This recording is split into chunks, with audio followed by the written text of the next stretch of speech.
These interviews in no way reflect the views of Arrayas Productions. This project is in no way endorsed by Arrayas Productions. As students in a continuous state of learning and frequency accretion, we each hold our own unique perspective of the teachings and how they relate to our individual experiences. It is important for viewers to remember that we are in fact self-sovereign beings with free will expression, and we each carry our own perceptual filters with potential for distortion. These interviews are intended to inspire and in no way should reflect upon Aisha, Arrayas Productions, or any of her work, as there is no affiliation. More information on the Alhambra Magistracy Council of Cosminius, the Melchizedek Cloister Emerald Order, Tantri Aura, Tantri Asia, and the Keylontic Science can be found in the provided links below.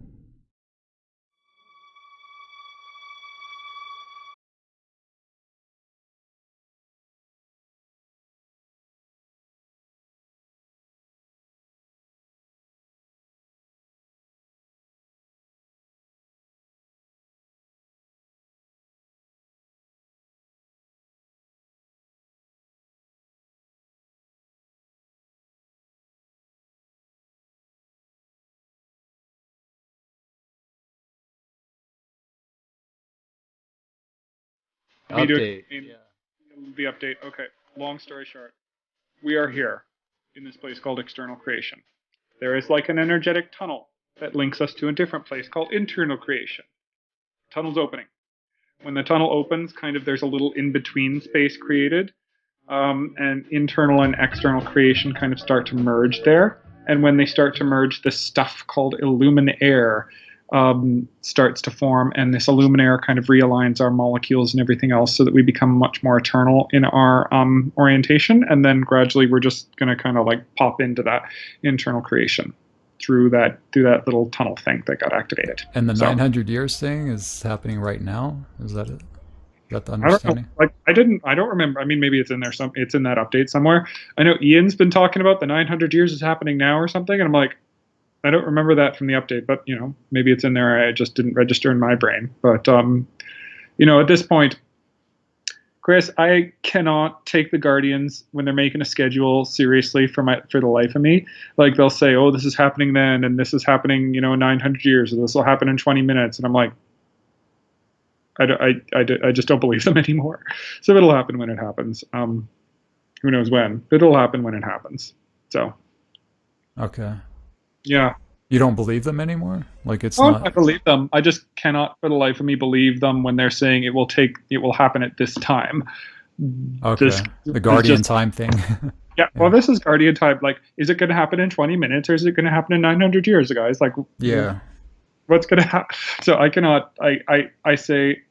I think it's like something like that will happen. As for when, I would bet against it happening in the next 15 minutes, but after that, I don't know. So it'll happen eventually. I mean, who knows when, but it'll happen eventually. And what will happen? Like we're all going to pop through, or is this theoretically? Because we're all on the planet, the spaceship Earth thing, just traveling, going. That's the kind of idea. It's interesting. I did a trituration. So for those of you who don't know, I do a lot of homeopathic triturations. And trituration is when you take a substance and you grind it up with milk sugar for however many hours. I do 12. The standard is about 3 or 4. And so I get a lot of information about the healing properties of this substance, and I experience it myself. And I did one in 2014. And I'd previously done, substances that had a lot to do with plasma. I did Lotus, which had a lot to do with plasma and so forth. And I came up with this idea. There was this, when you aligned all the energy bodies. So let me explain this more concretely. I did one trituration of sandalwood, santalum album. And I'm a naturopathic doctor, by the way. Not that this reflects my practice or anyway. That's just my job and my calling and my career and my passion. So basically, when I use Latin names, it's because that's how I learned them. So santalum album, it's an herb. It's sandalwood. It's very sacred in India and so forth. Lots of I uses love for it. sandalwood. Yeah. Oh, it's a lovely thing. So anyway, sandalwood at the C12 level, after me having triturated it for 12 levels and kind of come to find its original imprint on Earth, its kind of original Christic idea for being here on Earth. Its whole thing was you aligned all the energy bodies together, and then this stuff, and I called it luminosity. Notice the name is very similar. It starts to kind of appear and radiate out into the world around you and everything else like that. And your atoms will gradually shift in and out of alignment, and each time they'll bring a little bit more of this luminosity in with it. And I did this in 2014, and then I kind of read through the December 16th thing. I'm like, wait, what? Did I talk about the same thing 2 years ago? Or not even 2 years ago. It was like early 2014. So like, did I talk about the same thing 3 years ago? I don't know if I did or not, but I gave it almost the exact same, like luminosity versus illuminaire. There's, yeah. And then people have been posting like that movie, what was it called? Moab or something, Moali, about the Hawaiian shaman. And like there must be references in that too. Have you seen the posts on that? Yeah, no. Okay. But anyway, I was like, that's interesting, and it's part of the book that I'm going to be releasing. As soon as I've got another editor, so as soon as they're get done with it. So it's like, here it is. This is my book. I'm going to shamelessly plug here. It's not released yet, but it will be as soon as it's done. What's the name of it again? It is A New Era, Homeopathy and the Human Spirit. Dr. Theriault. So the title. It's going to be all-encompassing. Yeah, I know. It's a reference to some other things in homeopathy. If you want to, we can do an interview about that book when it's out and stuff. But yeah.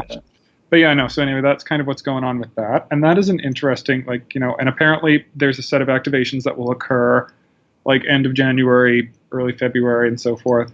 I will say, I accept, something that's that near in the future. I generally accept the Guardian's timelines on. So it's like it's happening end of January. Okay. Probably happening around then. That's less than a month. They're usually okay.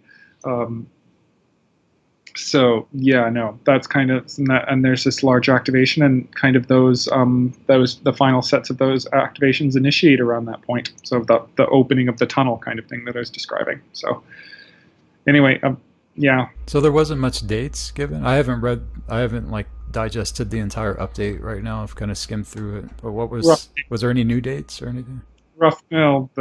Literally the end of January, early February, all those tunnel kind of components open up. Like time tunnel stuff, or what is it? Literally a tunnel from us where we are now to that kind of internal creation, and not even internal. Like there's internal creation that's a bit more localized to our space-time realm. There's like a special extra eternal internal creation. Kind of a thing. I need a map to show you, but like super nice place. Anyway, so yeah. Wow, it's like way in the future, like median Earth stuff, Andromeda. I tend not to think in terms of like. I tend to in my mind I've separated out kind of like our universe from like other ones, so I tend not to think in terms of like Andromeda or anything else like that. I know many people in chaos do. I just don't. So yeah, I tend to think of our universe as like a separate little spot, and all that we can see, the visible universe that we know of, as like a separate like spot that's kind of distinctly removed from the other places we're talking about. So yeah, it's a little unorthodox.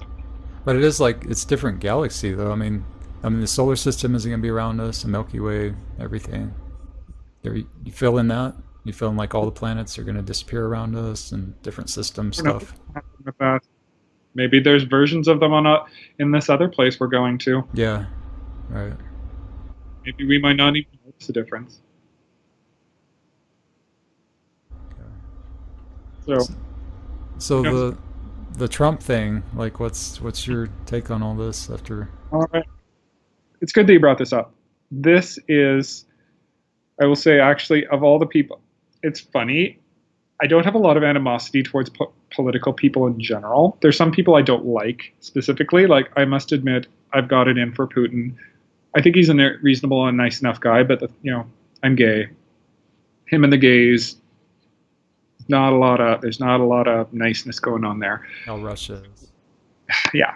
So anyway, it actually comes down to kind of Rose's interview a lot. There's an interlinkage there, even though she very consciously, specifically didn't talk about that. So anyway, a great deal of Rose's interview was focusing kind of on that split period, that late 2011 to May and June 2012 kind of period when the kind of work, the organization of the work that as we'd known it up to that point kind of fell apart. The interesting thing is this isn't the first split that happened. There have been three that I know about, and maybe like a mini one that happened a little bit earlier. First one happened in about like August to October of 2000, as far as I've been able to reconstruct it.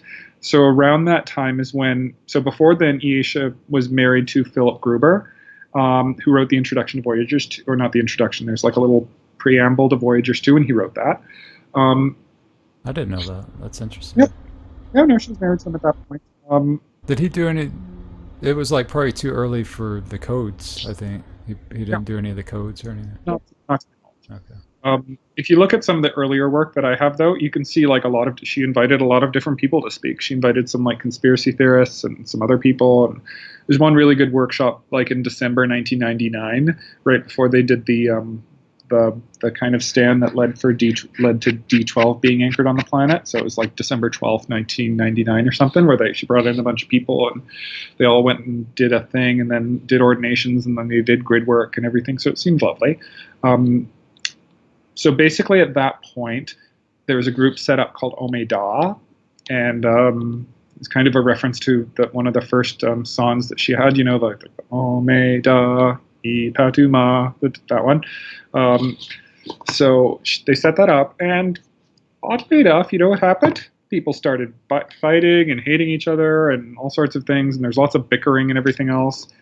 And then Marianne Calloway kind of set up the KSE group, the more official one, right around the same. And then there was kind of like a number of people who left right around this like August to October period, who like thought Aisha was, they all of a sudden, they used to be good followers over her. Then all of a sudden they're like, oh my God, she's so unintegrated. She has no integrity, blah, blah, blah, blah. And then she gets divorced and then remarries Aeson really quickly, all in this like 3-month period. So that's number one. That kind of, and that one's interesting because not very many people are around. Like I wasn't around for that. Like I, encountered chaos in 2002, but I know a few people who were, and there is actually, I can get you a text document about a guy who's like, he seemed a little mentally unbalanced. His name was Daniel, and he, it seemed that way to me. I don't know. I'm not diagnosing him. But he got this whole series of outlines of like an announcement that she made on the Omeda group, and then it's like his rather nasty replies to it and so forth. So there's a lot of that. I find it quite interesting because that event was like the almost exact parallel of the 2011-12. Like it's the same thing happened, except different divorce, different guy moving, different new guy, different tone in the work and everything. And it's quite funny. So that's when Aeson comes into the work, who later became Speaker 2. And then after the work kind of, and that's right around the period of the Treaty of Altair being broken. And right after that, the work takes on a darker hue. Before that, from 98 to 2000, the work was quite bright and happy. And it was very, I will use the word ecumenical. So it was all about kind of bringing the New Age movement together. It's like in one of her early workshops, Aisha cited Drunvalo Melchizedek as a source of information. She's like, yeah, this is a good work. I think it was Indigo Children, one of the early manuals. She did cite him as like, there's information on Indigo Children in this guy's workshops and manuals and things. I forget the exact wording, but there was a very ecumenical spirit in her work then. She drew upon other authors and invited other people to speak and spoke well of other people, of much of the rest of the New Age movement and so forth. And then after that, just after 2000s, like that's out the window, and it all becomes about kind of the exposure. Us versus them stuff, pretty much. Yeah, it became very much like that. It became a lot about the Metatronic agenda and the various mechanics of that and so forth. And this has always been a very interesting point to me. There was an email she released in like June 2012 defining fatally and dark flowering and so forth, back when the Google group was active and so forth. I mean, maybe it is still active. I could log in. I haven't been on in like years. But back when that was a thing. And then she would just answered a few questions a couple times, and we're all like, "Oh my god, we get to talk to her! Yay!" And we still, yeah, that was actually an awesome little bit. But anyway, she defined that dark flowering on core personnel. So core personnel for the dark flowering agenda began in 1999. So it was like, there's like a weird intersection of like what was going on then in that weird little narrow period. Core personnel for dark Core flowering. personnel for the dark flowering agenda, for kind of the fatally agenda, if you want to call it that, began in 1999, according to that little verbal thing, or that little email thing that she gave out during in June 2012 on the Google group. This is from her, like she said that. From her directly. Okay.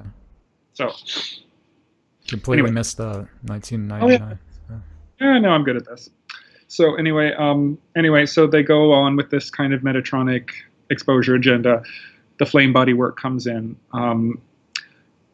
ASON does bring in a lot of codes, like the Mahadra Drana code. Like if anyone remembers that, it's like this really complicated circle-y thing. It's a terrible description of it, isn't it?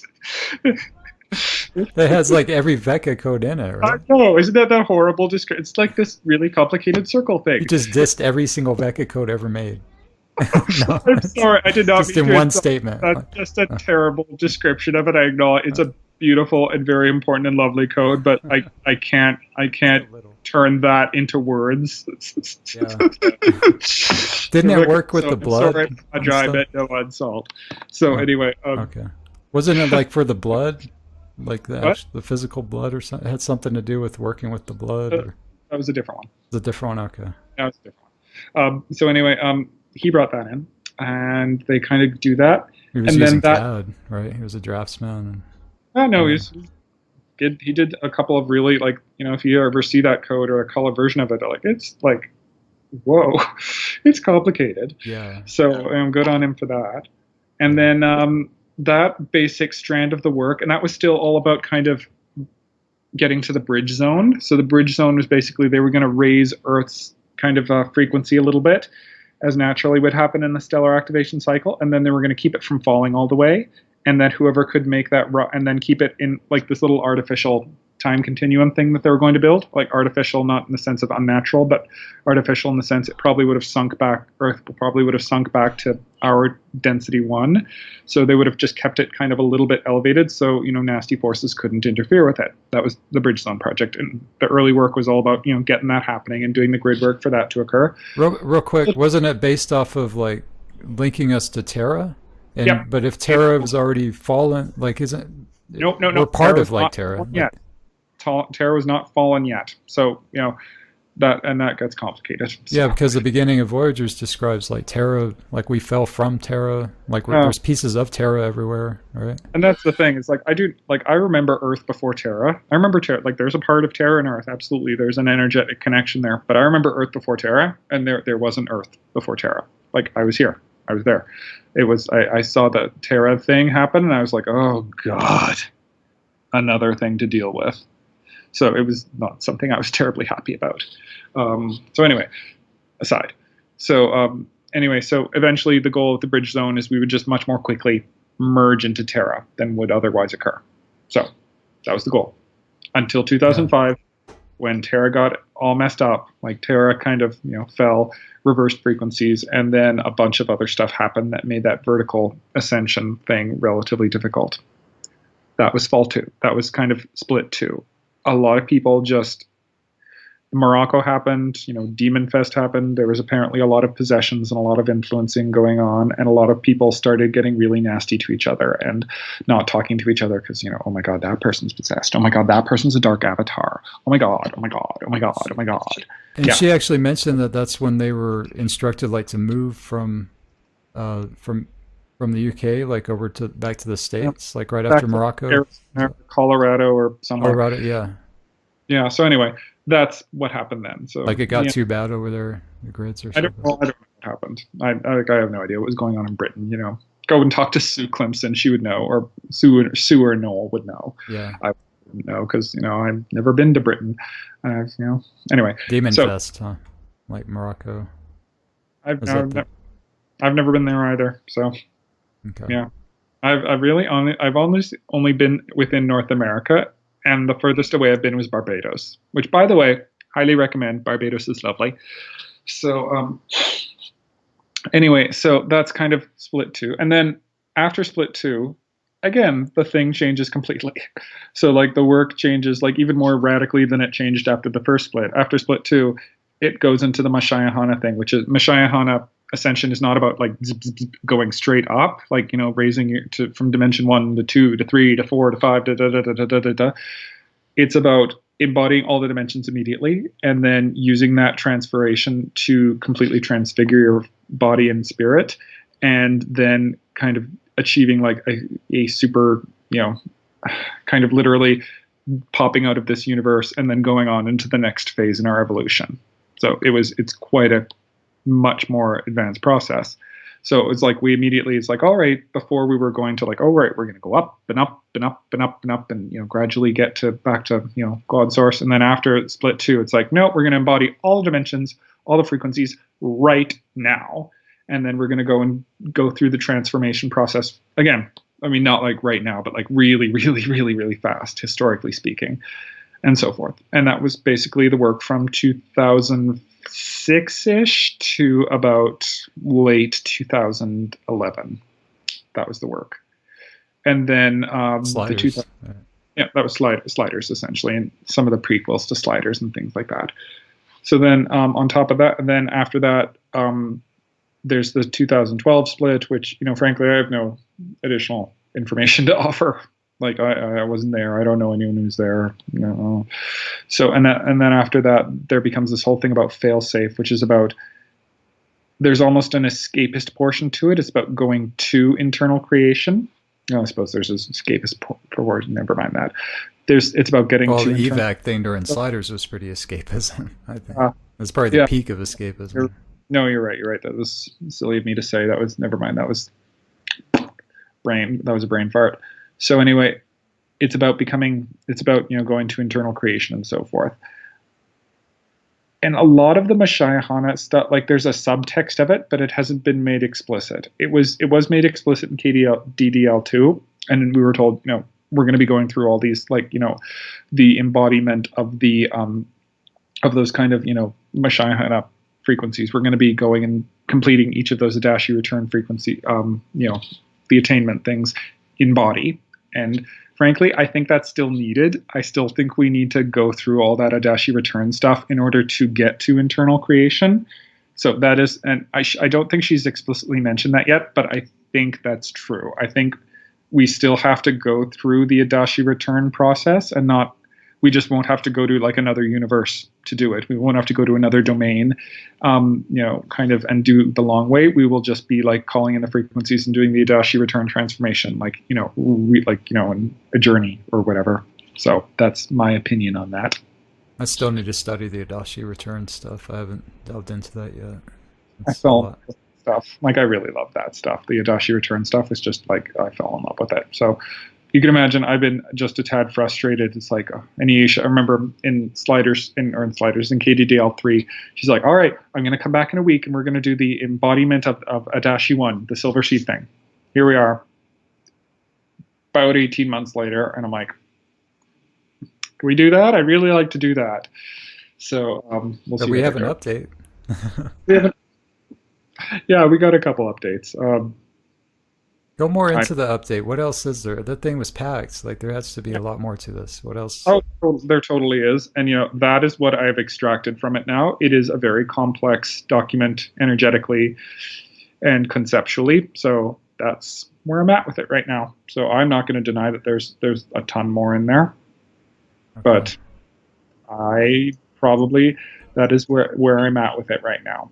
So you're not reading into this being the 900 years happening right now thing. Like I've heard that from a couple of KSers. Ian made a post on that a little while ago, and I don't know where he's getting it from.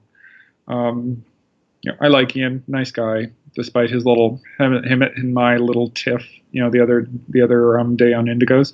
But I don't know where he gets some of his stuff from, and maybe it is his own personal ideas or his own personal transmissions or something. Like, I can't tell you whether they're right or wrong or anything. I'm just like, he's saying right now, it's happening right now, and I'm like, all right then.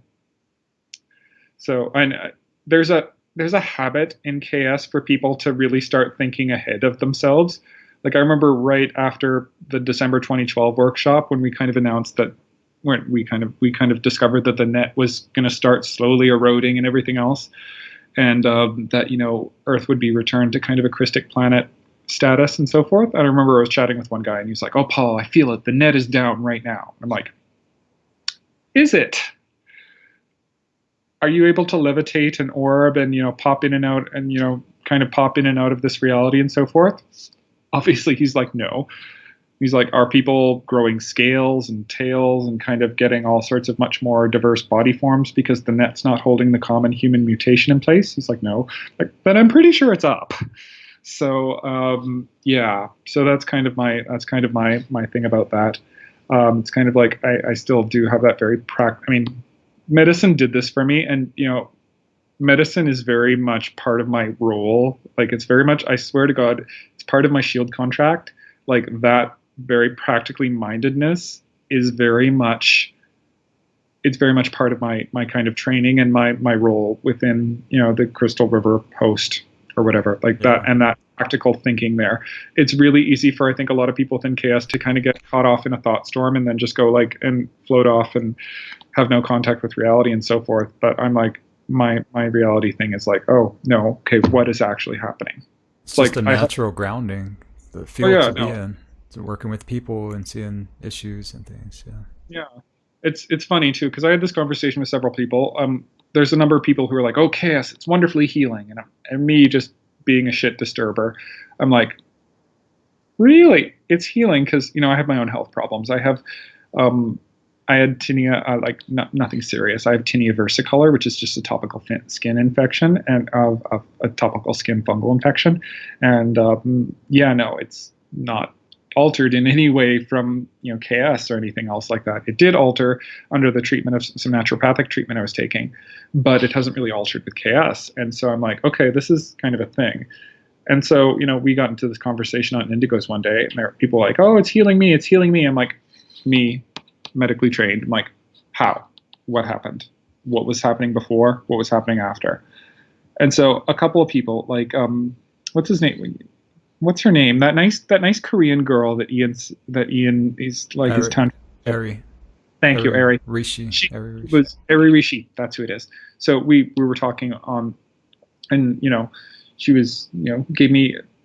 She said it healed her, and a little bit, and I asked for details, and she didn't give me any, and so forth. And then I think Devana Shanti was also like, oh yeah, no, it totally healed me. I'm like, Devana, would you please do this? And she's like, didn't even respond. And then, of all people, it was Nancy Rubik who actually volunteered with her health information. And I will not betray her health information in any way. That trust is sacred, but she did. She's not my patient, so I'm not betraying her trust. But she told me, this is what happened to me and my experiences and so forth of healing with KS. And she described it, and she was really in detail, and she responded to my me, I'm like, questions. What exactly happened? What were you experiencing, and so forth. And so she was literally, out of like however many people are in the Shield, the one person who responded to me and with a story about her healing in KS. She's got some big testimonies, yeah, for sure. No, Nancy's such a lovely person. I love her. So anyway, that was just, I found that pretty weird, actually. So anyway, and I will, so KS at the moment, from what I've talked to many people, not just Nancy, but many people, myself included, does not seem to be a big physical healing thing. And as a naturopathic doctor, that puzzles me. It's like this big infusion of energy. So that might be happening.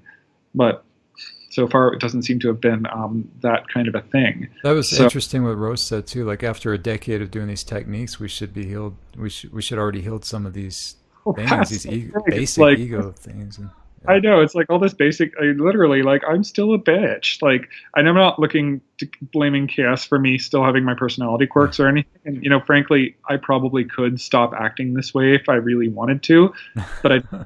So I actually, this is the way I act, and this is the, and I'm not gonna kind of. I have my own personal history as for why I'm not going to change that, yeah. but so anyway, that's kind of that. So I'm just kind of like, yeah, no, We and hang this on is. to things for by choice. I think. I don't know. Yeah. I'm always going back to the blending thing. If we really are doing this line of work, we do have to be grounded, and we have to be able to Well, talk and function there here. needs to be authenticity too. Like Yeah, if you are yeah, legitimately angry or sad or happy or you just don't want to fucking take that, do that. Like covering it up with like covering it up with being, as my one of my friends says, an Eisha clone, kind of like, or Eisha clone, like parroting everything she says, and just getting into this like happy, happy, happy, but like not practical yeah. way of doing it is not going to help you or anyone else. Like you're not being authentic to who you truly are. You're not even living your true life. What's that going to do for anyone? Like anyway, I think an authentic bitch is a lot better work, or is a lot, shall we say, and a more authentic, as a more thorough frequency holder for the Crystal River host than an inauthentic saint. I'm just saying. Yeah. No, I hear you. I know. It's pretty So, rampant in the group. yeah. It needs to be So, called out. It needs to be talked about. Period. anyway, those are the three. Those. So anyway, back to our original question. Those are the three um, splits. Rose and Noel, and who I love Rose and Noel. They're just so nice and kind and wonderful. So I didn't know. I thought, like, really, when talking to Noel, I would have pegged him on the green shield or something like that. So and anyway, apparently, according to Rose, they were kind of central on the violet shield and the holding of that. I do not have a great connection to the violet shield. So I have a really good connection to two shields, green and blue. So I have a lot of both of those in my kind of my own frequency coding. So I don't know if I have like a specific spot or something. Like I don't know if like shit disturber bitch princess is a formal position in one of those shields. But yeah, no, I don't know if I got a formal spot or something. But that's kind of like where I am. Is I kind of like hop back and forth between those two. Was that Um, a good definition of the violet shield, like the outreach, like being on the outskirts? Do you think? Do you feel that that was I accurate? think that's a good one. No, there's an almost intuitive sense that I find it a little difficult to articulate, but there is like a practitioner. Yeah, no, practitioner outreach, like a demonstrator kind of thing. Yeah, that I would agree with that. So yeah, I would agree. And what about the Ioni? Like, what do you? Where I was trying to get the answer from Rose. Like, where are the Ioni located? Because she said that that's According the to foundation, of everything. And according to the work that I know, my understanding, the Ioni were in the Eka. So we had our vertical thing going up. We had our 5 dimensions. On top of that, there was kind of another Cathara grid called the Eka, and there's a place on there they used to call, oh sorry, they called Inner Earth, which is a terrible name, but it's not inner. It's not inside the Earth. It's up there in the Eka, and there's just a lot of portals that led to it underground, um, which is how they got the name. Um, it's funny. underground. Yeah. So there's portals that led to it underground. So you'd kind of walk through the portal underground. You're like, oh, there's a whole nother world down here. And it's not underground. You just got transported somewhere else. It's funny. It's like the one thing that the Guardians used imprecise words on. And it kind of like just like, it's fun. It's just hilarious. Like they used imprecise words. They used the like more of the earth words for that one time for like one thing. And it just got so confusing. So I'm like, okay, I can totally understand why you guys use all these specific words now after that. So anyway, Wasn't that's Cathara 2-3 like the base shield bonding, like connecting with the Eka? Like after yeah, at the end of it, you're on connected that. to the. It's around that period, yeah. So it was kind of a little bit earlier and so forth. And the Ioni are kind of like they're a species, and they look a lot like humans, like prettier and nicer and taller, and all Six sorts of fingers, right? Or the thumb, and they were two specific, thumbs. yeah, kind of that sort of thing. So that's where I remember they were from, but there was a lot of them that kind of also lived on like Terra, and they came down to Earth quite frequently as well. And there's a bunch on Median Earth we found out during the Sliders period. So that's kind of, we learned about them first from the Eka, but they were kind of all over. They were like, you could compare them to humans that had perfectly evolved, like humans that had fulfilled the 12 strand activation, and quite frequently more. So because humans can do more. 12 strand, I remember during the Project Camelot video, Aisha was like 12 strand minimum. So humans who have gotten that original, shall we say, potential back, and they were everywhere. So it's really interesting because there's an interesting parallel to that right around when Noel and Rose are bringing back the Yanni and so forth. What is Aisha talking about? The Nomi. What are the Nomi? The Nomi are basically that template with kind of, as she calls it, the K+8 factor, those internal creation things. I personally do not see that big of a difference between the Nomi and the Yanni. I think they're the same people, but that's just my opinion. So a lot of similarities. I mean, even Rose was echoing some of the same words that I'm hearing about the Effis. The eternal, like God, close to God stuff.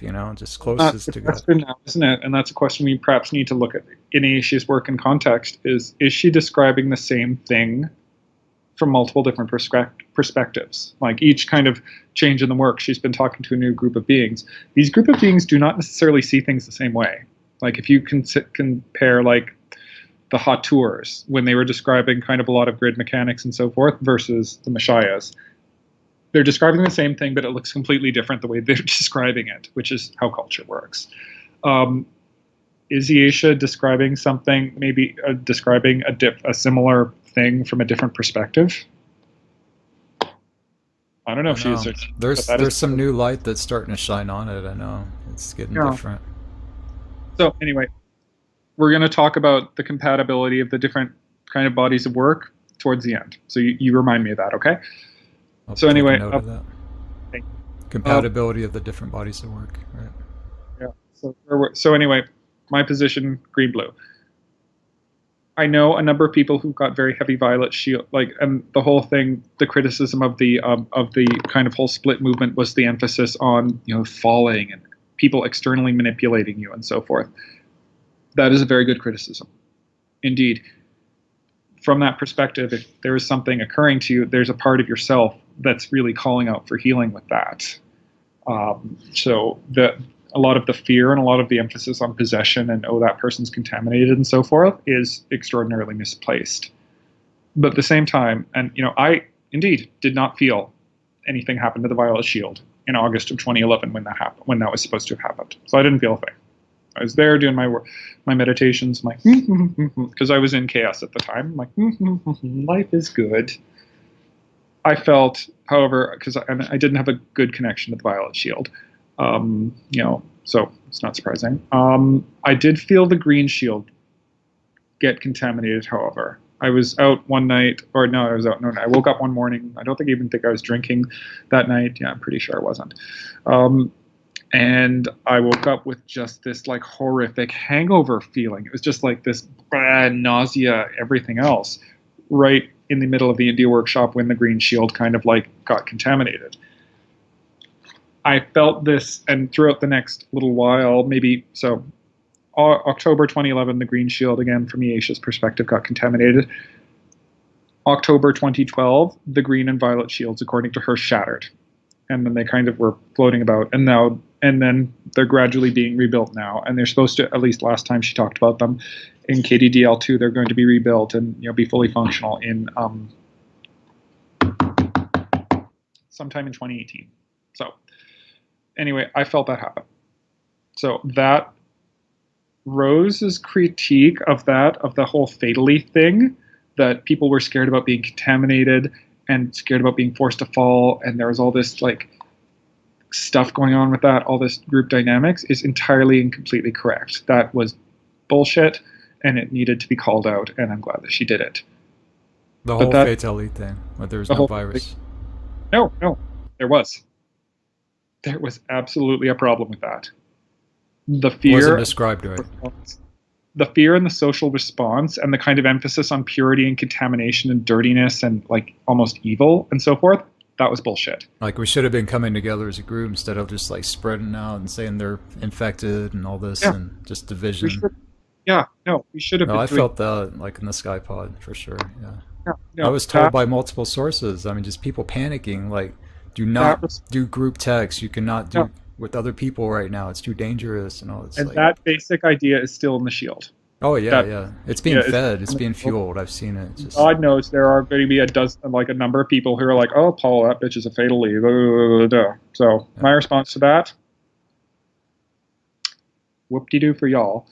But Well, it's like she said. We were just touching the surface of the whole attack thing, which I absolutely resonate with. That yeah, you do move beyond this whole attack thing and people attacking and all this stuff. I'll vouch for my testimony is I've moved past that. You know, I don't blame people for stuff that I'm dealing with in my life or emotions or things. There's accountability you step into. Period.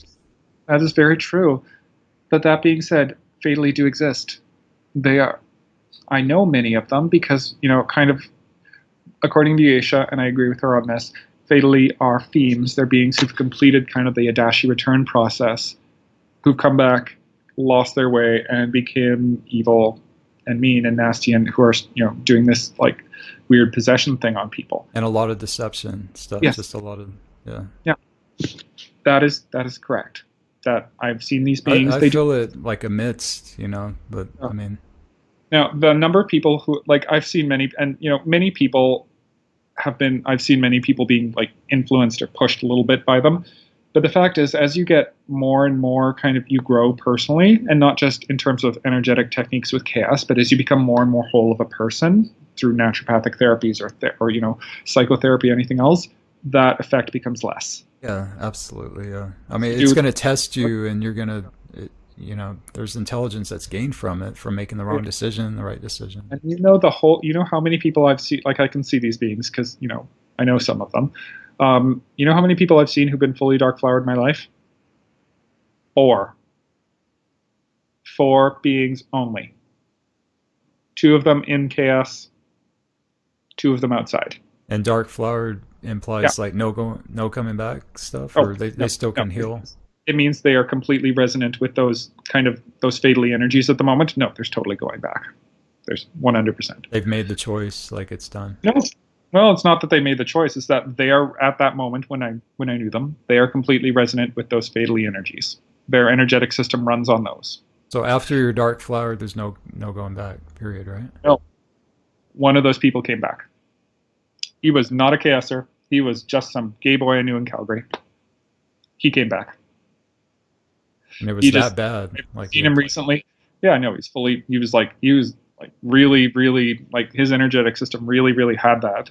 And then I've seen him recently and he's better. Like maybe not 100%, but like he's better. And apparently I've heard from friends he's gone through a lot of stuff and he's really grown as a person because of that. And he's better. And, that being I saw who was kind of infiltrating his fields and everything and was really, it wasn't even someone I knew that well. It was just this person I was an acquaintance of mine. So it's like, no, he's a lot better and he's, everything else. So I'm like, yeah, no. You think so maybe some of the no going back is kind of bullshit. So you think any of those dynamics are happening with their governments and people in power right now, as far as how far that they've gone? There might be redemption stuff where they're coming back.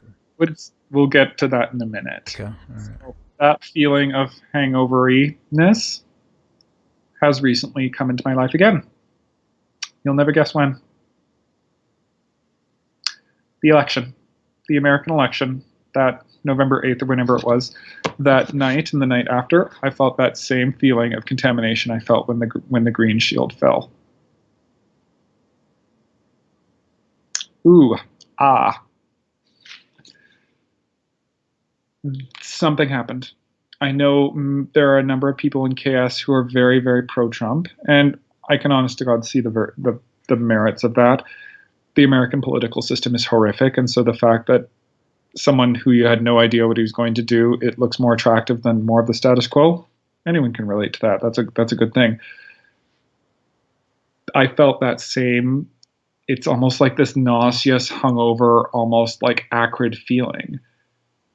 And then because I'm in Canada, and Canada and the United States have like this no touching zone, like they shave down like 2 meters between the two countries at their borders. So no touching zone.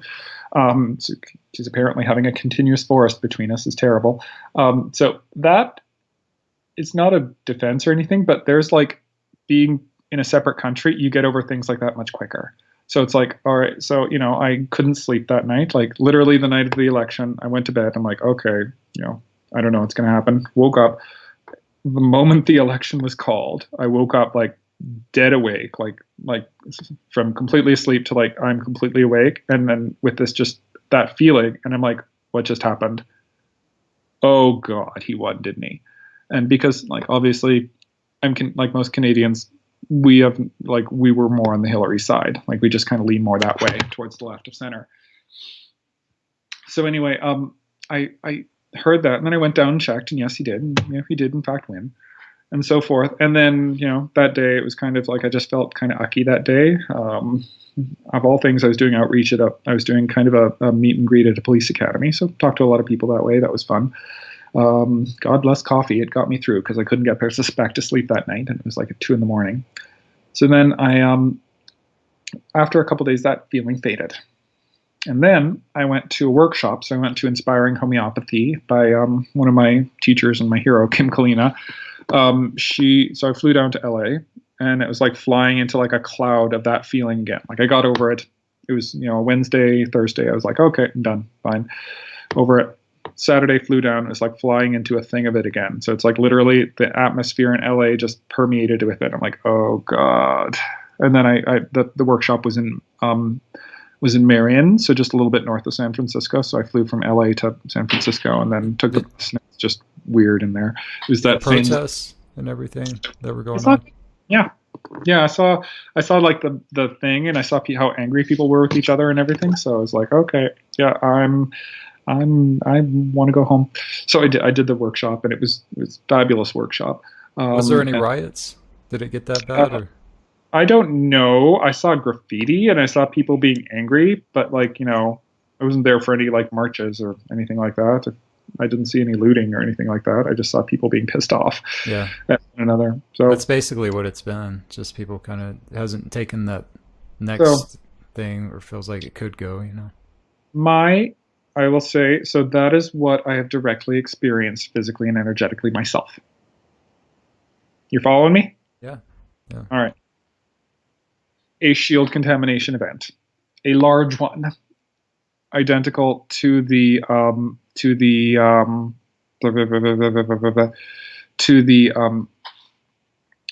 of the one from October 2011. Like not identical, but like close. What, the fatality thing? Yeah, that kind of like shield compromised thing. So a similar kind of event happened, really? At least according to my perception of that. I don't know what shield? Like where's this happening? I couldn't tell you.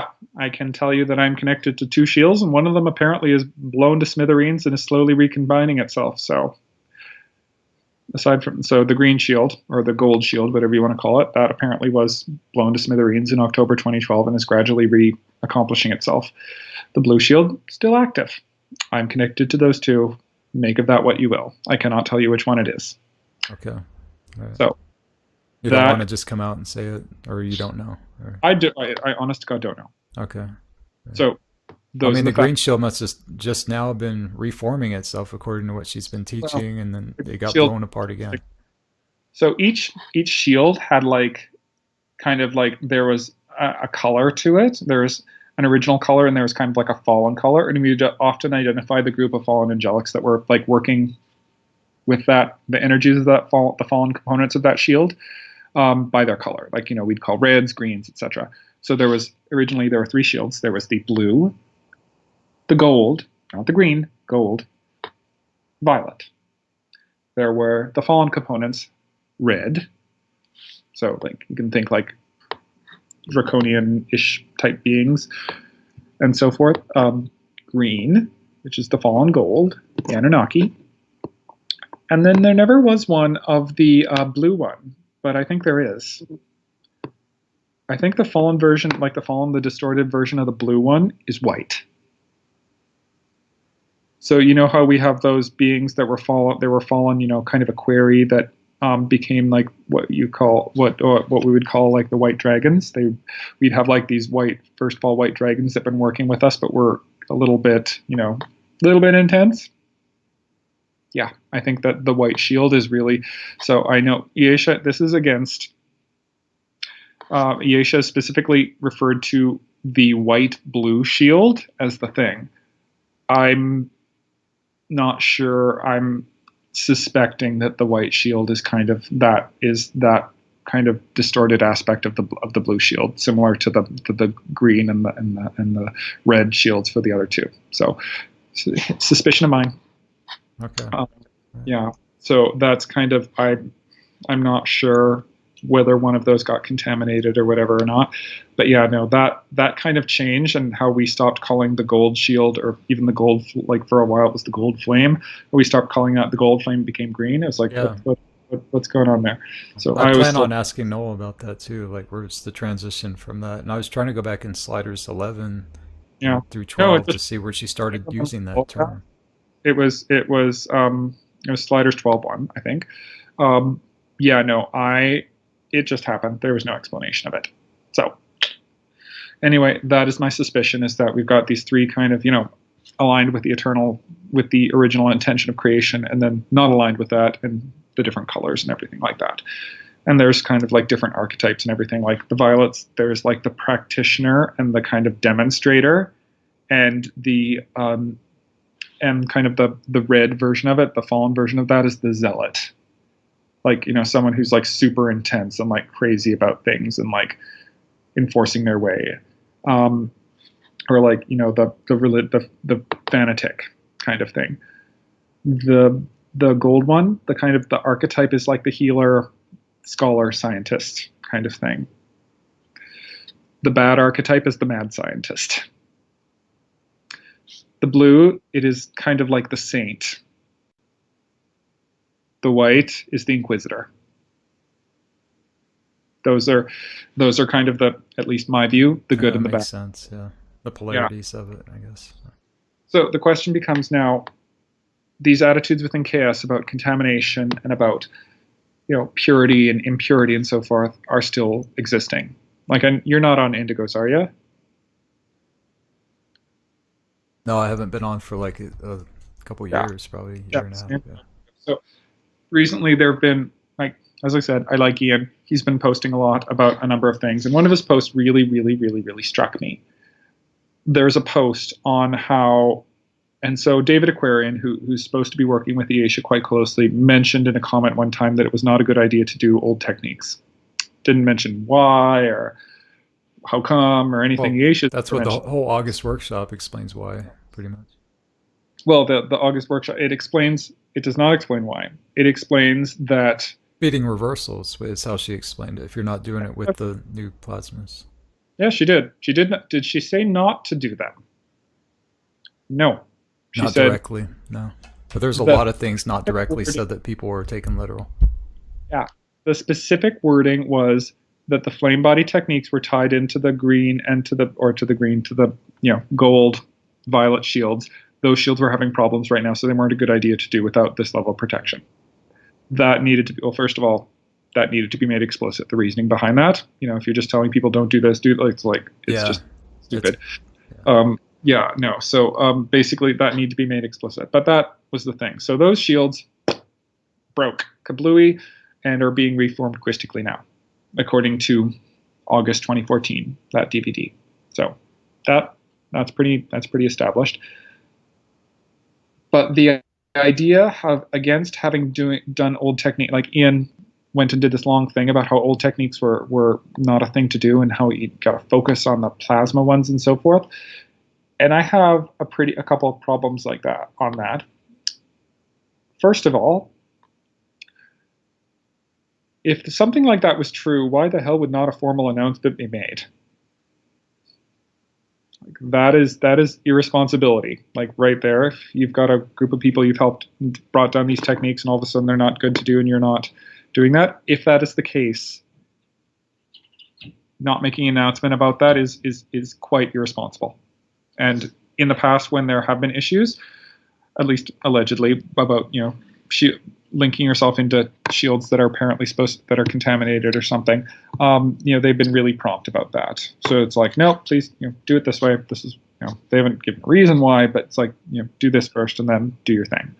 And like subtle implications, I guess, not direct formal stuff though.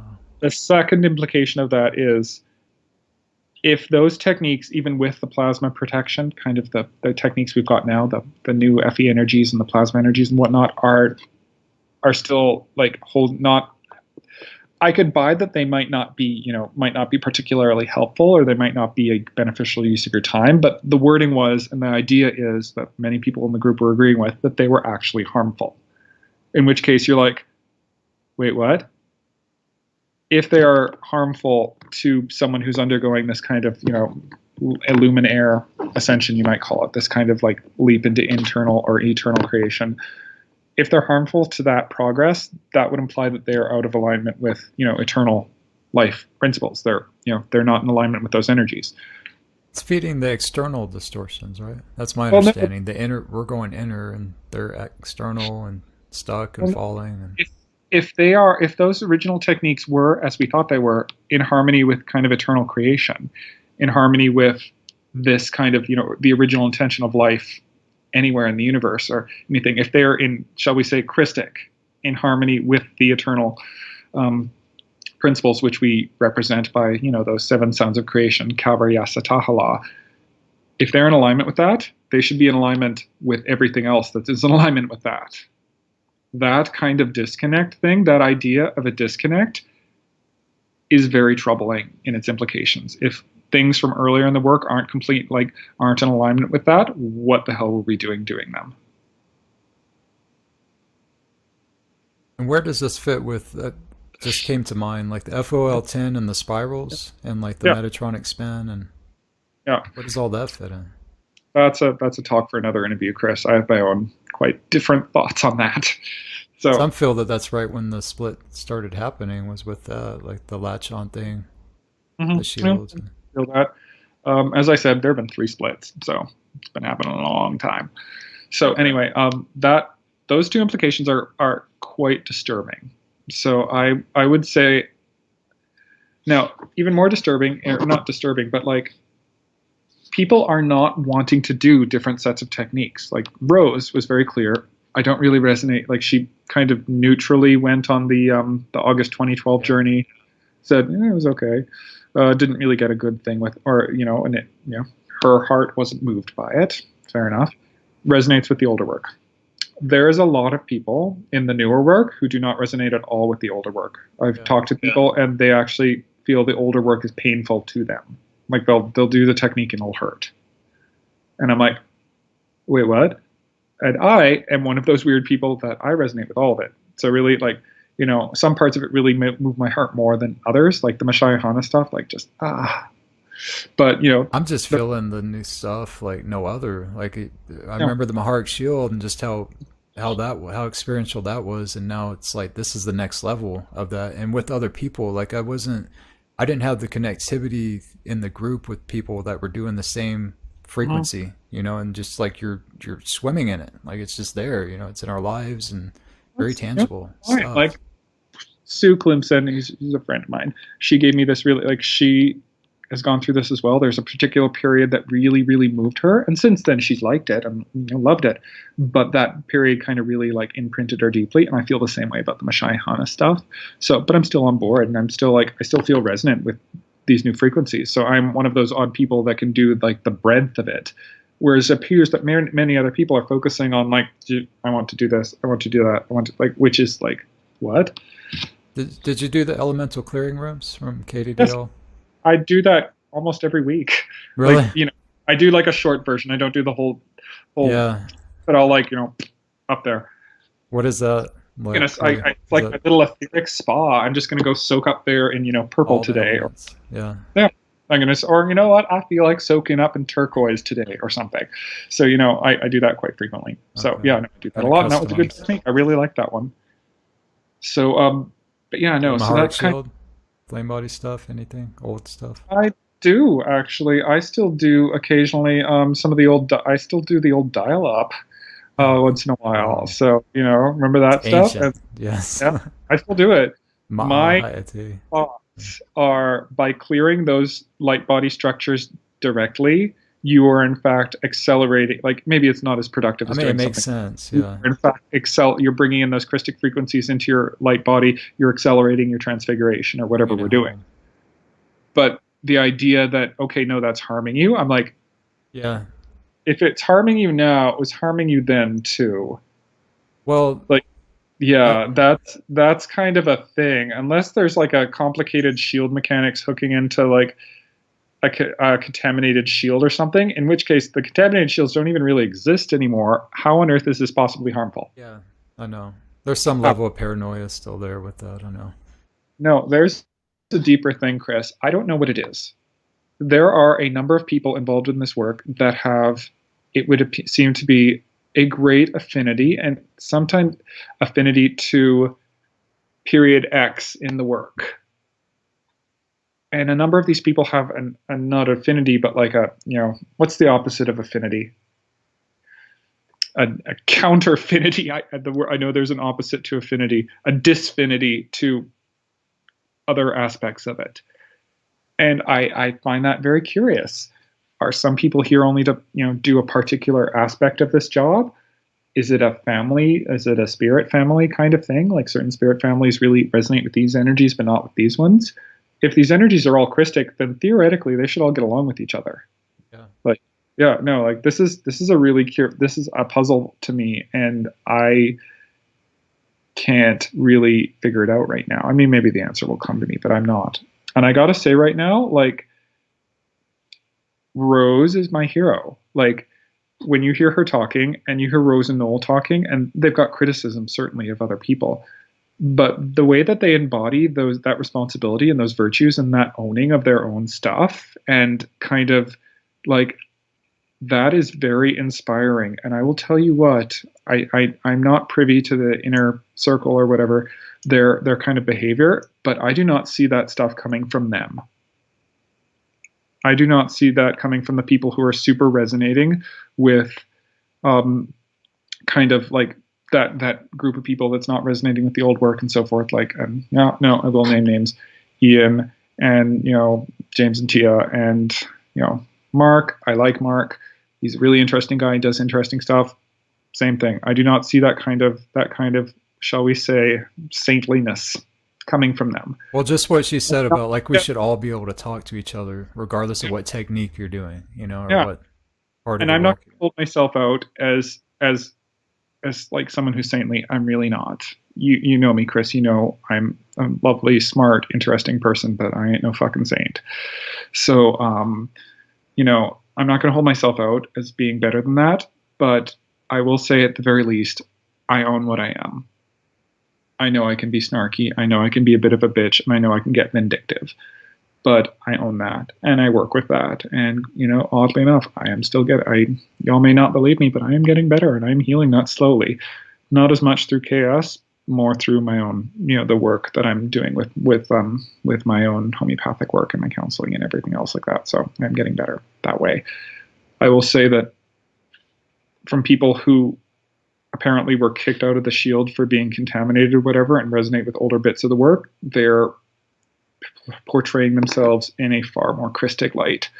And the very least portraying themselves. And I will say from Rose and Nolan interacting with them, they legitimately do interact with people in that far more Christic light than many people who have embraced the newer work and are going on quite a lot about that and are still embracing the paranoia and like this person's a fatally and that person's a fatally and so forth. When you say not from KS, or is part of this like just seeing how the Homeopathy. group is and how people are treating each other and just how lowly vibration all this stuff is or whatever? Just No, the most of the work that is just professional for me. It's like homeopathy. I love homeopathy. One day, you want me to do a talk about my version of homeopathy with you, Chris? I will do that. It will be fun. I will blow your mind. But yeah, no. So stuff outside of chaos for me is just I do my chaos, I do my energy work, but But I I do. mean, my direction is like looking at why you're saying like not from KS. You're not getting any healing from KS, or Just like That's not that I would not say that I am saying, I will not say any healing. My energetic system has changed. It is better. It is maybe more more whole. elsewhere though than Yeah. case. My physical body has not changed. Right. Yeah. That could be One multiple reasons, you know. one cannot ignore that. There are multiple reasons, many of which I suspect and I'm working on. I'm not going to talk about them publicly because I'm not sure. Yeah. God knows, probably won't be able to be sure until I have a cure for them. But I mean, I don't think that that's just because our bodies aren't changing. I don't think that that's like, saying that it's not helping, it's not working in some ways that we might not. You're right. You're completely right, Chris. I think it is Do you helping. do a technique and like see? Is there like this after effect that you get in life in 3D where you can see it out picture through your DNA, like what you did? No. And Nope. I just feel good. I'm like, hey, new energy, and I'll but there's start. there's no exchange Nope. reciprocal thing with your hologram in 3D. Not really. It's never been like that with me. Okay. Yeah. So I know that's your thing. You will do a new technique or a new energy will come in. You'll out picture it. Yeah, it's like instant. It's like just like a stream, No, just that is not my thing. yeah. So I will say, Chris, because I want to finish that. Okay. I agree with you that yes, just because we're not physically healing, and that does not mean the techniques aren't doing their thing or they're not working or whatever. But it is something we should be aware of. Okay. Yeah. Right. To what extent, like, be aware of for what? What do you? What's your opinion? Just come out with it. What are you thinking? Why? Or do you have an opinion on Two this? reasons.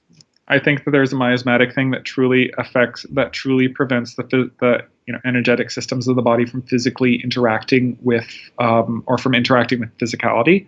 That miasm gets thicker and thicker as time goes on, like particularly in the modern world. So there's that's part of the reason why I think there's a miasmatic thing. Second thing is I think a lot of the techniques are I talked to you this before. The beloveds aren't doing a lot of the techniques they're doing specifically to heal us physically or to get us Stargate ready. They're healing us to get the next level of energy and to do the next level of grid work. Like there's a very, shall we say, there's a very goal oriented. Go into the last follow up. Yeah. Yeah. So that's my opinion on that. Those two dimensions. Speaking of the last follow up, when we did like a whole 2-hour interview and the video got messed up. This was before the elections and it was very political talk that we did. I think the Guardians didn't we were just chatting politics. Very and nothing political. else Yeah. Like so anyway, I don't think the Guardians wanted that to be seen. So I'm like, all right, guys, take it. Yeah. But there were some things like you had certain things that you wanted to go over from the last follow up, like to correct or to expand on or different things. So anyway, my concerns about kind of like a lot of people on Earth having illness from the previous from kind of the higher energies. Apparently, those are being corrected, and that's wonderful. So apparently, the current level of energies are going to make sure that people don't have horrible deaths from kind of the new waves of energy coming in. So if that's I do think that's the case, and that does sound like something the Guardians would do and take care of.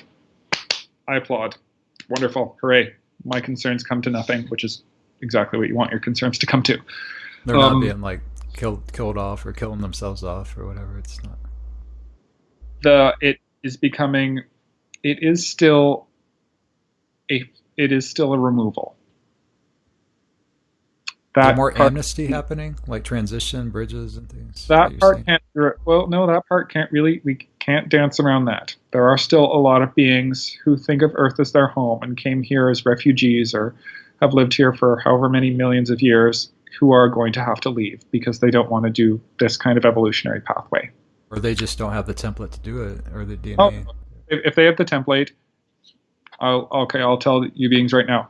There is no one who does not have a template that is fixable. There's no one. Okay. No, I've known this. Because with the plasma template, I mean, it's offered to everybody. Back before then, I knew just deep in my soul there is no one who is not capable of getting that stuff worked out and fixed. So I say, if you were thinking you're one of those people, go talk to someone. There's a guardian out there who knows how to fix your stuff and to get you going along. Like, that's totally possible and doable. I've seen the darkest and the deepest and the evilest of beings get fixed and have a really good life and do a Dashi return fully and everything. So I've seen that happen. So there's no one who can't get fixed. But there's people who don't want to. there's people who want to live with their people and do that kind of thing, and who don't feel like they have to change or anything. And you have to respect that as a medical professional. When someone doesn't want to heal something, I have to respect that. Like if they are like, I don't want to go there, we're not going there. We'll go work on whatever else. So there's beings who are not going to heal because they don't want to, or they don't feel like they should, or anything else. Like they don't want to be different than their family or whatever. She's been explaining that, like Katie Dale's, that there's the option there for the Fermi fall thing and stuff. They want to go back. They're going to have to leave, at least according to this kind of iteration of the work by Aisha. Earth is just as much their home as it is mine, as it is yours, as it is anyone else's. So yes, that needs to be acknowledged, that there are some beings because of this stuff that are going to have to leave, and that is unfortunate and sad. Now, the beings who are left may not be so terrible. Like, if you're a kind of a nasty person who's been a serial killer for 15 lifetimes or whatever. The rest of us may be like, "Woo, let me show you the door," kind of thing. But for them, still, this is their home. It's sad to kick a being out of their home, no matter what they've done, and so forth. So, those are my feelings on that, and those basic ones haven't changed. I mean, I guess it depends on like your point of reference of seeing it. Huh? Yeah, it doesn't mean I wouldn't do it anyway. It doesn't mean that I would change anything about the current situation, but it is still, sad. So, I mean, it depends on how you're viewing it, though, as far as it being sad, because I mean, some of them, they're more accustomed to that. It seems like also, like that's how they're designed, or how they've got to be. There's free will in all of this, basically. I mean, there's decisions that were made and comfortable decisions that have been made, like just over and over. Also, I think that should be acknowledged. I don't know how sad it can be, as far as, I don't know. I'm kind of seeing that, like the depths of that in relations with people, and I used to feel like pity for some of it. I'm kind of moving out of that and just realizing, well, this is really a decision. This is really a choice that's being made. This person's, choosing to do this, whether they come out of it or not. That's going too far beyond my middle ground space, I guess. But there's a consciousness that's like that. That's just comfortable with making these decisions, and that is my views and opinions on that, Chris. You do not have to share them if you don't want to. Right. Yep. So anyway, back to kind of the current political situation. So I felt this craziness thing going on. I've talked with James a couple of times since then, and James is very James Bover, very pro-Trump. So is Ian. Many of them are very pro-Trump. A couple of them have said things that have just been horrifying. I remember one time Ian was comparing removing refugees from a country to like Christics who would keep everyone else away to keep their gene line pure and so forth. And I'm like, that is not what the Human Project was about. The Human Project was always specifically about, it is very much like the United States motto, bring me your tired, your weak, your huddled masses. In the Human Project, as I remembered nurturing it and working on it for hundreds of millions of years. So, there's overtones of ethnic hygiene stuff all through chaos. There is that as what people feed it too. There's an attitude of that like ethnic purity kind of crap, and that is bullshit, and that must be condemned immediately. Like that is the Human Project was, give me your fallen beings, give me your frightened, give me your slaves, give them all of this to us. We can, by birthing into one of these bodies, these beings can reconstruct themselves, take themselves out of slavery, and achieve absolute freedom in 30 years. They can live a healthy, joyous, happy life, achieve ascension, however we're defining that, and get that done immediately. It was not about keeping it pure to Ayani or pure to beings fresh out of the inner domains and so forth. It was about anybody who wanted to get better. This is what Alex went into. Did you hear all of Alex's interview, Alexander Puckett, about kind of how the Guardians adopted like some lineages to, it's just... That's the goddamn point. It's like many people just weren't here for as long as I have. The whole point of the human lineage was to do that. It was for anybody to come in and reconstruct themselves as the wonderful and healthy being that they were, and go and to their next, the universe beyond or whatever, to go and continue on in their evolution instead of being stuck here as slaves forever. That was the whole point. It wasn't about keeping anything pure. The whole nature of humanity was to purify, was to heal, was to overcome those kind of mutations and things like that. The idea that ethnic purity and kind of the nastiness, that's the chauvinism that's being expressed in the public domain nowadays, and not just by Trump. I mean, Trump is actually not that bad if you listen to his actual statements. I mean, there's edges of it depending on his audience, but not that bad in terms of that. But in terms of like a lot of the other things that are going on in the public domain right now about that, are just that people could equate those two conceptions is just absolutely horrifying to me. Like, I cannot condemn that strongly enough. That is a wrong idea. And that is something that I cannot go along with and will not cooperate with because it's wrong. There's my rant. What are you saying? So, like, what in particular, what subject matters and stuff? So in terms of politics on the planet these days, there is, I will say, a return to cultural hegemony. That's a complicated term. So hegemony means basically the dominance of one particular model, one particular group of people, and quite often the state, not the state in the sense of the United States government, but the state as in government itself, enforcing that on people. That used to be the model. There used to be like, a cultural norm, and the state would enforce it. Like, I just watched The Crown on Netflix, and a big deal was having the monarchy enforce what the church thought that people should be. So Queen Elizabeth's sister wanted to get in the drama. I mean, who knows what really happened? But Queen Elizabeth's sister in the drama wanted to marry this guy who got divorced, and she couldn't allow it because she was the monarch and she had to enforce social norms, like that kind of a thing. Like the government saying, "This is what you should be. Do this, and if you don't do that, you are excluded and you do not get to participate in the life of the community." There is a resurgence of that, whether it's Vladimir Putin and his kind of idea that Western and his, if you kind of look through, he's investing a lot of money and effort into creating stable heterosexual families. Not a bad thing. Like creating stable families and employment and things like that is good, but there's a lot of emphasis on like the traditional family and a great deal of Russian Orthodox backing to him, and kind of that whole nuclear family, stable heterocentric world that's going on, to the not only ignorance but to the detriment of other people, and particularly gays in Russia. We're not doing fucking well there. So and that's an outcome of this model. There's this emphasis on like, all right, Soviet Union and everyone else and modern society is kind of emphasizing that they've emphasized away from the family, and we're going to return that heterosexual man-centric family to its what they think is its proper place. It's linked into what you're feeling after the election, the shield thing.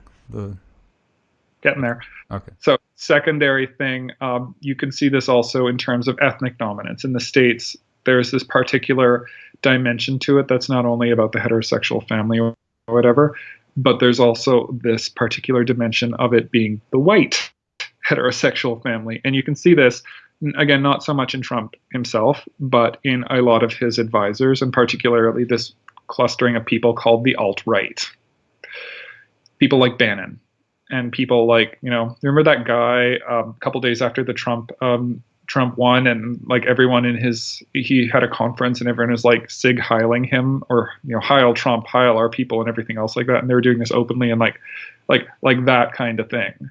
Like it's the same. It's the return of this idea of the state as an enforcer of a particular dominant cultural norm, rather than the idea of the state as the state is the guarantor of the public space, of the creator of a space in which anyone of any cultural norm, that can get along, can go and make their way in life as they see fit. So there's these two models here. Like literally, I'm doing my energetic thing right here. Feel them. The state is the state is the enforcer of a cultural norm and kind of the enforcer of a dominant group. The state is the guarantor of the public space, that anyone can succeed and have as much freedom as they can to live their life however they see fit. Because, the state acknowledges it can't direct how your life should go. You should.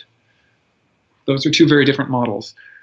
The Trump, Putin, Duterte kind of Le Pen, Marie Le Pen kind of thing and there's a wing of the Conservative Party in Britain that does this. And certainly I'm not going to say that there's not a wing of the Conservative Party in Canada that does this too. There's a woman called Kelly Leach who's running to be head of the Conservative Party who's very much in this camp. Hope she loses. That model is really the one. That model is spreading. There's two major Western countries that haven't been seriously afflicted by it right now, and one of which may be soon. So there's Germany. Germany had experience with this model before, and they remember how it went for them, and they do not, sensibly, are not wanting to go there again. Hopefully that stays that way. The second is Canada. Canada, for all its many faults, we've gone down that road. We committed genocide against Native people, like not physical, like concentration camp genocide, but we committed cultural genocide against our Native people doing that. And at the very least, we have learned our lesson there. We haven't quite atoned for that yet, but we have learned our lesson, and we're not going there. We've seen how that goes. So there are those two models of government, and this one, the enforcement of cultural of supremacy, is taking another swing at things. And the interesting part is that Trump actually seems to be quite a nice guy, but underneath his election has flown in a lot of really horrifically evil, evil's the wrong word, I should not say that. It's my own bias coming through. A lot of really, I will say, Republicans that are going to do a lot of that enforcement of the cultural standards kind of thing, like Pence, who, if I recall correctly, took a bunch of money for HIV prevention when he was governor of Indiana, put it into conversion therapy, that'll help, and kind of things. There's a lot of people who are doing that, and a lot of people who are basically letting their very Ayn Randian, so the philosopher, the writer Ayn Rand, her ideas run amok. There's a lot of people who, on a good day, most of the public would look at and be like, ugh, who came in on Trump's coattails and are going to have the chance to affect his agenda that way. Has he actually appointed people in the cabinet already? Is that already out? Well, these are the people. I think they're going through confirmations now or something. So as of today, which is January 9th, 2017, that's happening. So yeah, and there are some very concerning people there. Some of them are actually pretty good. Some of them are good, and he may do some good work there. But that kind of Republican thing is very concerning to me. And secondly, I've talked to James about this and so forth. There's this idea right now that Trump is kind of in much of the, and Aisha hasn't commented upon this wisely, quite possibly, but there's this idea that Trump was running the Christic agenda, and he's going to prosecute Hillary for all the crimes that apparently she committed, and he's going to end the Federal Reserve and that kind of thing, and destroy the Illuminati. And it's very interesting that even Corey Goode, Corey, I follow Corey Goode, he's a nice guy. He's also endorsed Trump. So there's this whole endorsement of that part of the New Age community into this Trump figure and everything else like that. If you pay attention to what Trump is actually doing, a lot of it is just the Republicans and the people who came in under him and who now have almost absolute control over the United States government because of him. That is not what their agenda is. Their agenda is not to do that. Their agenda is corporate oligarchy. I mean, it's the same people who were active under Bush who were doing all those crazy things then. So it's and one of the interesting things I discussed with James is James thought Hillary Clinton was a red dragon. So red means basically draconian, green, Anunnaki-esque. Hillary Clinton was explicitly identified as a green dragon in the Sliders 2-3 period. 100%. She was identified as that. The Democratic Party was identified as green dragons, as very Anunnaki influenced. Most left of center political parties in the world are Anunnaki influenced. That is how their mind works. They do kind of a socialist system on their own world, on their own kind of societies. there's this kind of flip that's happened in certain parts of the KS shield and everything else like that. And it's kind of gone along with, it's kind of merged. Like there's this idea, Hillary's red, she's evil. This is all linked into the KS. Like, Yeah. Yeah. So I'm almost done. Shields. So anyway, it's a very interesting thing. So in 2008, a group of green dragons and a group of Christics came together and formed an alliance that was later joined by some white dragons and quite a lot of reds. And basically almost everyone's kind of popping into this alliance now. It was called the Treaty of Avignon. It is kind of what the original Treaty of Altair should have been if it was successful, and it has held up actually quite well. She hasn't talked about it in a really long time, but I think it's still in effect. Can you summarize that? Yeah, you're about to. The Treaty of Altair. The Treaty of Altair was a bunch of Anunnaki, a bunch of Christics getting together and cooperating with the intent of creating a sentient outcome for the planet Earth. The Anunnaki, by and large, defected and joined kind of the United Intruder Resistance and went for like a kind of a fall agenda for Earth, kind of a planetary slave thing. And then they eventually came back, 7 years later, and hey guys, we changed our minds. So, which is just, if you know the Anunnaki, like, I love the Anunnaki. If you appreciate their culture, you can work with them, and if you can't, they're going to eat you alive.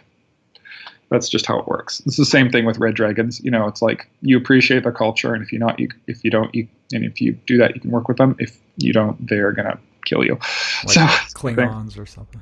Exactly. Yeah. Okay. I swear to God, whoever designed Klingons knew those beings, because that is what they are like. They are Klingons. It's like an honor code or something. Yeah. Just in the air of it. Yeah. Klingons versus you know what the Star Trek equivalent of the Anunnaki is? The Vulcan High Command from Star Trek Enterprise. That's them to a T. Anunnaki? Really? Vulcans? Not Vulcans. There's a specific. So in Star Trek Enterprise, there's this group called the Vulcan High Command that was really fun, really just smug and superior and kept humans down for a long time. And if you walk Star Trek Enterprise, you will see that relationship they had. I remember. Yeah. Yeah, and there's a group called the Vulcan High Command, and that is them to that's just you got them there. That is them to a T. So anyway, here we are with this, and I still think, I think Hillary Clinton was an Anunnaki. I don't know her personal origin, because God knows I don't know her personally, but she displays their behavioral, she is someone who lives their culture. Their culture is so alive in her, and their culture is just so, she embodies their culture to such an extent that I can't see how anyone who knows the Anunnaki and the Draconians would really see otherwise. So anyway, she's kind of the queen of the Anunnaki. I would not, maybe literally, but metaphorically. And then here's this Avignon coalition going for re-election and so forth in the United States. And then all of a sudden there's all this stuff, all this kind of allegations and all this stuff. And some of it does come from the disclosure movement, particularly from Corey Goode. And Corey Goode's always been an interesting guy. Do you know, he seems to be doing quite well and being quite full of integrity in his reporting and so forth. One thing really, really struck me though. So recently he's been talking with this guy, calls him Ambassador Mika. Ambassador Mika is from a planet very much like ours that just got rid of kind of what they call the Cabal. In his work calls them the Cabal. They just got rid of the Cabal. They just got rid of it completely and so forth. And he's coming to help us do the same thing. That name, Mika, that should ring a bell. Does that ring a bell for you, Chris? I'm trying to place that there was some kind of familiar encryption thing. 2006, there were threshold activations. And what were the threshold activations about? The Mika Mecha complex. Okay, right. Mika being, where was Mika? Parallel Earth. What is this kind of Mika personage kind of telling us where he's from? So Mika is from Parallel Earth. What happened on Parallel Earth? On Parallel Earth in 2012, they got rid of all Christics. That planet. It's everything wiped out. Yeah. They got rid of, I would suspect they got rid of anyone allied to them. Who was allied to us in 2012? the Anunnaki, this kind of Albion Treaty thing. What that person Mika was talking about was getting rid of the Anunnaki plus the Christics, which they seem to have conglomerated in their heads because we were allied and we have, cooperated multiple times throughout the past. And I could see how so this guy got rid of Anunnaki plus Christics. It's like, hey, yeah, no, this is, we're going to help your planet do the same thing. And I'm like, that kind of dawned on me. I was like, oh, that's who Corey Good's working for. So, well, you heard what Mark said about the Saturn symbols and the inner Earth people and the agendas. Yeah, that is. So that's it's kind like of Christics need to wake up and look at the symbols. Yeah. Look at this. Well, no, that's it exactly. So that is my thing. So we've got this inner Earth people, or no, sorry, not inner Earth people. They've got this, person, this Mecca or this Mika person who's got these like very clearly Christic intonations and insinuations about him, endorsing this guy who is actively campaigning against, with open propaganda techniques, against the Albion host, against this political party that 8 years ago and also 4 years ago was holding the Albion Treaty. Yeah, that's what I think happened. I have no idea what about Trump and his origins. I don't. Trump seems kind of rogue. Like he's just, self-made and just kind of got it. Yeah, no, so I have no idea about him. But not many people do. But the people under him and the party he is representing, those are the people who have always been historically opposed to the Albion Treaty, which, I think we're still in. So the fact remains, that's where it is right now. And what did I feel on November 8th? Did I feel a shield penetrate? Did I feel the shield penetrate? Did I feel a shield get compromised? Did I feel the Albion shield lose control of a great deal of the planetary grids? I don't know what I felt, but I felt something bad happen. And maybe it'll take a little while for me to figure that out. Filters and all too, Yeah, well, I am perfectly, it's Canada. I do have a bit more of an affinity towards Anunnaki style politics. I do. Left of center, I tend to be center left, and center left would be quite far left in the United States. So I have an affinity to that kind of politics. Yeah, no, I did hope that Hillary Clinton won because that kind of stuff. I'm under no impression that she was perfect, but that style of Pizzagate stuff about. What are you seeing on that? The FBI. I've read a little bit about that. I will say, basically, so far they have no eyewitnesses, no actual people who, like, they've got people who've had childhood sexual abuse come forward. He seems pretty upset about it. So does what's his name? The guy that they're Odessa. Yeah. No. Anyway, they're actually speaking out about this and the fake news campaign and all this. That says a lot to me. Okay, so I would say, no eyewitnesses, no physical evidence. Basically, the start of this was that somebody said, "Oh, this equals this," and they invented this email code thing. I'm like, my all immediate the symbols, all the symbols and everything else like that, or all the kind of email code that one guy came out with. So my thought is, from the FBI, right? No, that wasn't the FBI. That was just random person releasing on the internet. So really? They said it's the FBI's code language or the way of detecting them, and I'm sure they said that. I'm not sure if that's actually true or not, but I'm sure.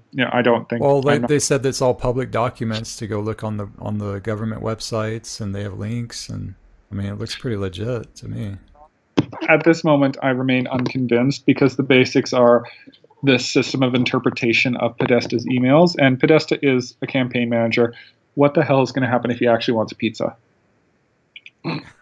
That was a joke, Chris. It's done for. Well, no, and that's the interesting thing, too, is that there is this whole Pizzagate thing going on. Who is literally the one candidate who has said anything about UFO disclosure? Wasn't Trump. Hillary Clinton did distinctly said, yeah, no, if I wanted to get that, like she mentioned on Jimmy Kimmel, I don't know, a while ago, she wanted UFO disclosure. Wow. She was like, yeah, no, there's files there. I want to get access to them and I want to release them. She wanted war with Russia too. Well, no, that's another thing. She wanted to get UFO disclosure. She mentioned it publicly. Podesta also tweeted publicly and repeatedly he wanted that. Trump has mentioned nothing about this. So the idea, oh, yeah, it's kind of funny that all this conspiratorial stuff has focused on those two and demonizing them with things that, frankly, at this moment have no physical evidence and nothing more than just like an email code or something behind them. So I have no idea what's going on in Washington. I really don't. I don't want to know. I do get the sense that there's some dark stuff. Is it those two in particular that are doing it? At this point, I need a bit more evidence. Yeah. Witnesses, people willing to come forward, physical evidence, and not people some are guy getting killed. It seems like just taken out that were surrounded around the campaigns. The thing, and more that physical evidence than an idea that some pizza parlor or something is a location of all this, and with that's making people with guns going blazing in, and I'm going to go look for that. I'm like, okay, yeah, I will say, I don't think there's much to it. I think it is. I've seen a lot of conspiratorial nonsense on the internet, and that seems to fit the pattern. What is it? What did you see about the people that were like kind of going after Hillary and then all of a sudden wound up dead, or people associated with people against Hillary? I admit I have not looked into that. So I haven't either. I just kept hearing stories, people posting a lot of it, but making jokes about it. I have no idea. So I have no idea about that. And that's like probably the last interview thing where it got political and we lost all the video. Yeah. So I don't know about that, and I haven't looked too far into their agendas. I haven't investigated it, and so I'm like. That's what Mark said too. That I really appreciated. Like, it's not our concern. He said, "I don't know, and frankly, I really don't care what they're doing. It's not on our path or where we're going. Of what we're here to do, basically. It's kind of distracting." Fair enough, but I know it would be interesting to know and so forth. But yeah, information's useful.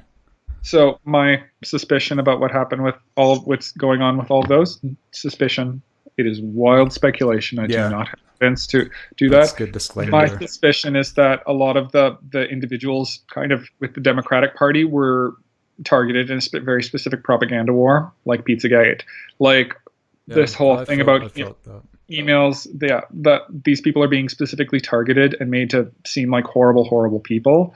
In an effort to move votes and things, that there was a specific propaganda war doing that. Again, the Russians are good at propaganda. Does that mean they did that? Well, I don't know. But I'm not privy to all those intelligence things. I suspect they may have had a hand in it, but a propaganda war can be just as easily started by, Breitbart or whoever. I will say on record, fake news is a problem.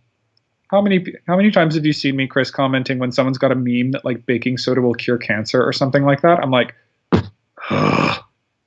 yeah, things like that, things poorly researched journalism and things like that, and that includes mainstream opinion-based journalism, are a problem. So that is absolutely a thing. That's good. That was addressed. Is fake news a thing? Absolutely. So yes, there are things like that. Is Pizzagate fake news? I haven't seen anyone investigate it well. So, basically it is a whole internet freakout based on someone saying this equals this in code. Like, yeah, that's pretty fake to me. So until someone gets a little bit better, I'm not going in for that. So yes, fake news is the thing. It's particularly rampant in the health field on both sides of that. Like the natural health people are cure-alls, everything. No, it's like, Jesus Christ. And the people who are in favor of the very conventional medicine are also doing the same thing. Like, I am kind of writing a post right now on homeopathy and fake news, and with some specific examples. So, because it's me and because I can dive into that and I know the homeopathy research really well, I can actually nitpick it, and it's like, this is fake in this precise way, kind of thing. So I wanted to get back to we were talking about the techniques and just how there's so much division with people doing the old freedom teachings and the new FEs and people just making their stands with this stuff. And that's kind of like my focus with newcomers group. I've made that very clear. Anybody who's joining this has to be trying to consciously integrate both, looking at both. And this is an integration focus group, a think tank of where is this? Like, where does all this connect, really? The inner domain, external and stuff. What are we doing? But Well, I it's wanted to interesting. link it back, just real quick. I wanted to link it back to the histories, like just the classic disagreements, with the Guardians and these different councils, like even Mhm, in Voyagers that you brought up before in mhm. one of our talks about, like they haven't agreed. They haven't fully agreed on things in the past. That's Yeah. been clear. It's been presented to us in our history. Maybe Yeah. Yeah. there's things that are being outpictured again now. Like history repeats itself. Well, and that's the thing is, I do like I remember it was said during the April 2013 workshop that it was unanimous. Every Guardian Alliance and MCEO person went and supported the Alhambra. Talking with Nose and Roll, I do not see them as antichristic or fatally in any way. Like I've never seen any evidence of that. I've never seen any energetic imprint of that. They're not down with them. I don't think it was unanimous. Kind of So, misrepresentation, I guess, yeah. happening. Oh, So that yeah. being said, what if there really are multiple ways of being Christic? What if there are multiple understandings? What if there are multiple cultural perspectives on this, and that the one that I or you or anyone else has isn't the only one, and that the idea of condemning anyone who's thinking differently than you as a fatally is fucking stupid, and also kind of a trait of a fall person, or at least a partially fallen trait itself that hasn't yet been integrated? What if? And I say what if. I think that's true. So I think it's being defined, right now. Also, maybe redefined and defined, and the word that I think in summary too that they used, and I don't know it exactly, but I think it was unity within diversity. And I got into a fight with Rory about this. I like Rory. democracy.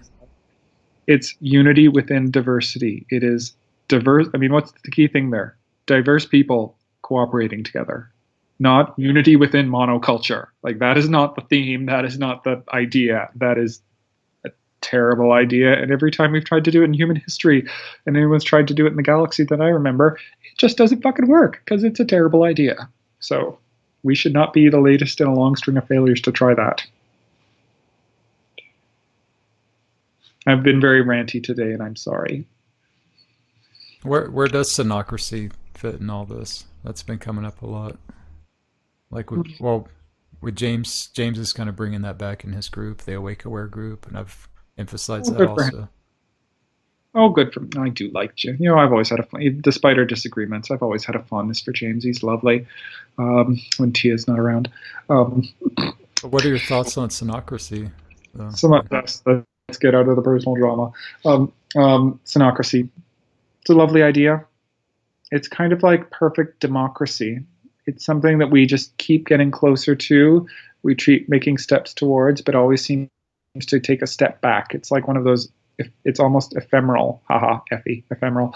Um, it's almost ephemeral. It's kind of like something it's an ideal that you keep striving towards. In our world, we have democracy. That's perhaps getting quite close. Not perfect, far from perfect. As we continue to refine that and continue to perfect that, we may get ever closer to it. Who knows what the government in the future is going to look like? Maybe we'll all be telepathically linked in together, and someone will have a governmental question. We'll all be like, oh, what do I think about that? And then we'll all make a collective decision together. I don't know. So that is how that works. I feel the ideal of synocracy. I take steps towards it, not always perfect, sometimes backwards, sometimes forwards, but it's there. It is an ideal at this moment, and it's something to embody and to work towards bringing into physical realization on Earth. I think so. I mean, I've felt it and experienced it with people. Like we can get along. It is possible. Yes, I mean, God, I don't get along with tons of people, but that doesn't mean I'm going to set out and burn their villages and destroy their lives and whatever. I mean, not getting along with somebody does not mean you can't coexist with them and just exist in the same world together. Like, you know, yeah. You wanted to get back to compatibility of the different bodies of work, or did you already cover that? I think, Chris, there is not much of a conclusion to that. There are different bodies of work. Different people are not attracted to them for various reasons. I'm reminded. You remember Christina Ray Martinez, and she would talk about how she, had all of her experiences and so forth. and that after some of the more negative experiences like wormhole jumping and so forth that she was in, she would do Christic techniques and they would physically hurt her.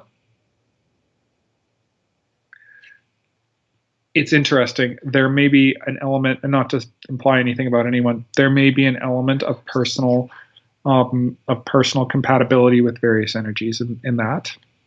That may be part of the solution. There is no firm solution on that just yet.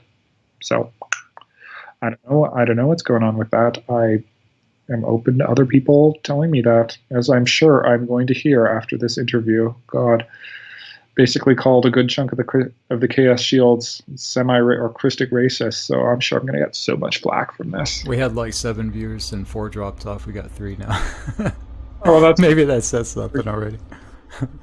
That's good. Well, are these things like posted afterwards? I posted it on the group. I posted on my wall and just like said live. Are they like videos though afterwards? Yeah, like after? Yeah. This will be a regular video. I could like make it into production. Remember how I called myself, bitch queen and shit disturber, supreme of this, of like, whatever shit like that is, or bitch, what is it? No, bitch princess and shit disturber of, whatever shield. I'm doing some shit disturbing today. This is gonna get some flack. Leave it in there. That's fine. Just keep it transparent. One thing I do is I do have transparent with my flaws. You have what? I'm transparent with my flaws. Yeah. I mean, that's good. Anyway, it's good balance. Chris, I need to go to bed. Yeah. So, and this is a good place, I think, to end the interview. Thank you so much for talking with me, and we finally got it together and made it work. Yeah, definitely. I'm going to stop the stream. I'd like to talk to you afterwards, but thanks for sharing. Thanks for coming on. It's good to have just candid talks like this. I like this vibe. I want to have that. Thing. One thing I'm really good at is being genuine, and I can people want candidate. What is candid?